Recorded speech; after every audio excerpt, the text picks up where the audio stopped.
Yeah. Awesome. Mr. Outlaw, welcome to the Tacoma area. How are we feeling? I'm feeling great. Just woke up from my little nap like 15 minutes ago. So you train out of American Top Team. Can you just speak how this training camp has went for you? Great. I mean, obviously we know he's just we had a switching up a little opponent. So same. We prepared for everybody, so man, no big deal. And how did you get the news that your opponent had gotten an injury and had to pull out? Text message. Looked at it. All right, cool.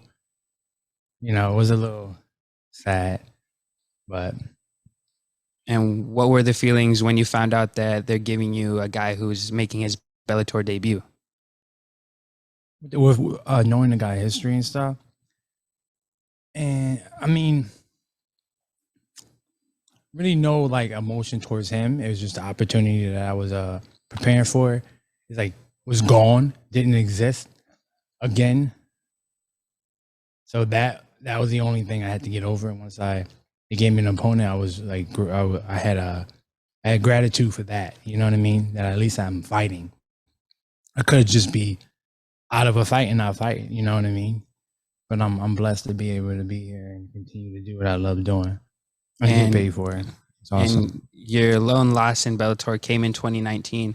Can you just speak on the journey it's been to get back to this point where you would have been challenging for the title? Man, hard, very, very hard. I mean, obviously, you guys see, nothing was handed to me. I'm not fighting bums. I'm not getting handed anything. By myself, doing my thing, trying to be a real gangster about it. But yeah, I think I'm paying with the correct currency. You know, hard work, dedication, sacrifice, making it look easy. So. Hi, Sidney. This is Mike with Northwest Fight Scene. Again, welcome to Tacoma, Washington. Talk about your opponent, Tofik. Was he ever on your radar? I mean, you know, obviously you fought Pitbull with Ryzen, but what do you know about him? What do you think about him as an opponent? He fought Pitbull and went to a decision. That's about it. Striker. He's I think I fought a lot of strikers. A lot of them. Great ones. So all I know is the way for him to win is to get lucky with a punch. You know? That's about it. So I have to obviously take that off the table for him. Like I did everything else to everybody else. So, yeah. Thank you for your time. Thank you, my man. Santiago. Hi, Sidney. Thank you for the time. Bellator has been giving out a couple of interim titles in 2022. Was something for a lightweight interim title ever discussed with you? And if Patricky keeps struggling with his health, do you think an interim title is inevitable? Yes. Yeah, that would be awesome. Yeah, that would be really, really awesome. I guess. Listen, I'm gonna let Bellator handle that. There's a reason why it didn't happen. I'm not too sure why, but you know, like I said, I was just happy that with that time span that they were able to find me an opponent. You know, because let's get real, it was 3 weeks to find me an opponent was going freaking hard. I was hopeless, and like, yeah, we got you somebody. This guy, I was like, thank you. But interim would have been, you know, like, wow, thank you. The lightweight division, it's just not getting into motion at the top. The belt hasn't been defended since 2018, but you look very calm, Sidney, even though a big chance for the title was taken away from you. Are you in a mind state that this title fight will come at some point anyway? Yeah.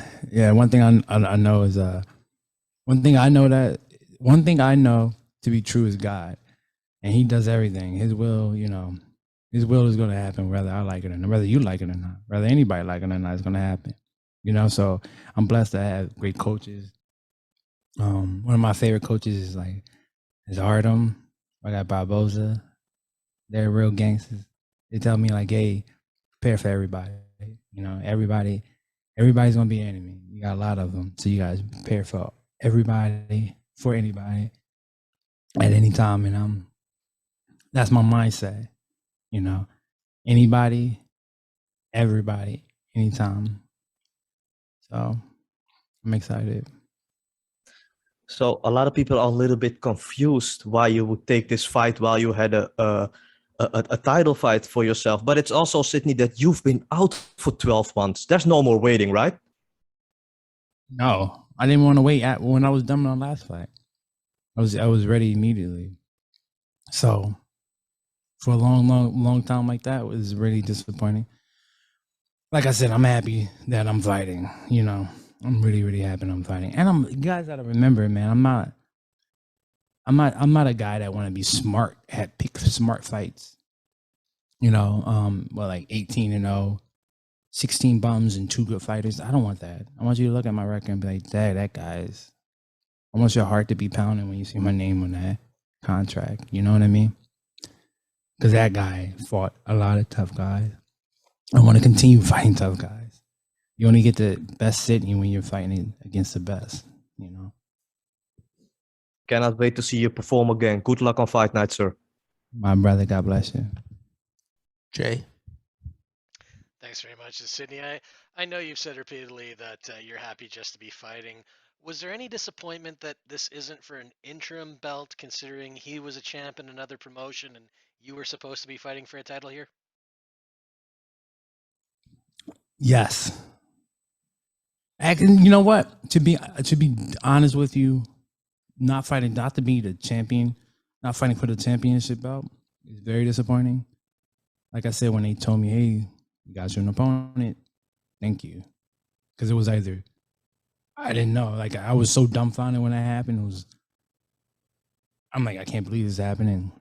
3 weeks out, you know what I mean? Paying partners, finding partners, putting the things together, you know, getting in shape, and then boom, injury happened again. So I'm like, all right, it's whatever. Long story short, they found me an opponent. I was happy. At the end of the day, it's gonna happen. You know, the inevitable is gonna happen. I just gotta keep being patient, keep working hard, putting God first, focus on that. Everything else is secondary, and just waiting. It's gonna happen. And you talked about training partners and the 3 weeks that you had. When something like this happens, how much do you leave this to your coaches? How much do you take it upon yourself to start studying this guy? Or at the end of the day, do you just trust in your own skill set and kind of go with the flow? The first one, I trust in my own. I trust in God. I trust in my own skill set, and then I let my coaches do the work. I'm really horrible at watching film. Really horrible. You know, I let my coaches kind of maneuver my body. Hey, Sidney, keep your hands up. Hey, Sidney, move. Hey, Sidney, move to the right a little bit more. Favor your left a little bit more. Move forward. Be patient. Yield. Shoot. All that. I let them tell me. Bring it with me in the cage. Remember it to the best of my ability, and focus on having fun and putting God first. That's it. I'm glad you're able to stay on this card. Best of luck on Friday. My guy, thank you. All right. Thank you very much, Sidney. That Thank you, concludes our guys. time. That's it? That's awesome.